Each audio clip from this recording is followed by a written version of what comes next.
Luke 17:11 through 18:14. Back in verses 1 to 10 of Luke 17, we heard this question, by the way, Lord, increase our faith, and I wanted to mention that.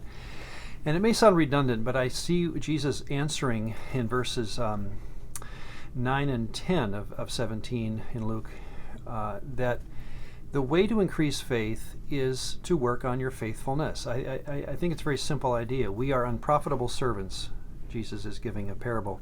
We have done what was our duty to do. So it may be hard to hear sometimes, but the way to increase faith, I think, often just comes down to think of what our duty would be and go do it.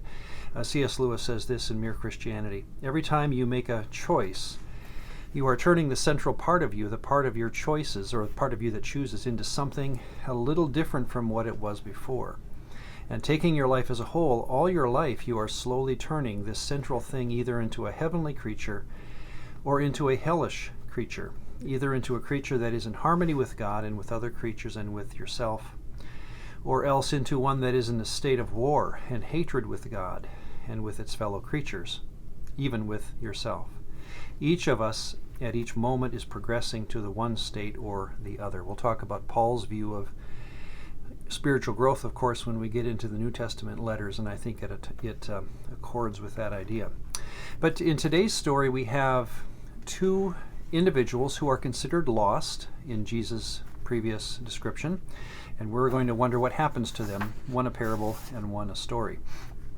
The first individual is part of a story where 1 out of 10 lepers who are healed comes back and talks to Jesus. Remember what they cry out, Lord, have mercy, and the word in Greek is eleos. Eleos. About 50 times in the New Testament, a very common word for mercy or pity. And it says that they were cleansed or healed. In the text, it equates both. Jesus even says, your faith has made you sozo, well. And that again is interestingly translated as well or as saved in the New Testament. So God has mercy on these 10, and they are cleansed and healed and made well and in a sense saved. Again, one Greek word, but often thought of in two ways. We also hear from Jesus' point when he says, your faith has made you well. Jesus is clarifying how faith leads to this, and again, that word pistis in Greek is often associated with pistos, faithfulness. So it looks like Jesus is saying, intending in this story, that his faithfulness to Yahweh, a lost person in our previous classification, he's on the outs. He's not considered part of the Abrahamic family because of his uncleanness. He is, because of his faithfulness to Yahweh, cleansed or healed, and it's through, of course, God's mercy. Well, the other story is a parable, and it's a quick one, but it's in Luke 18, a Pharisee and a tax collector. Now, what Jesus is doing is grabbing the far ends of the spectrum with those who thought they were in and those who admitted they were on the out when it came to their relationship to God. And we hear these men pray. The Pharisee stood and prayed thus within himself, God, I thank you that I am not like other men, extortioners, unjust adulterers, or even like this tax collector. I fast twice a week. I give tithes of all I possess. In other words, I like me. I like being in the inner circle. I like being able to approach God and talk with him the way I do. I'm very satisfied with my religion. I'm satisfied with my life, and I want to keep it the way it is. It turns out from the story that he thinks he's on the in with God. He's not, because we hear another man pray. The tax collector standing afar off, and that's key. He doesn't even approach God. He thinks he doesn't qualify.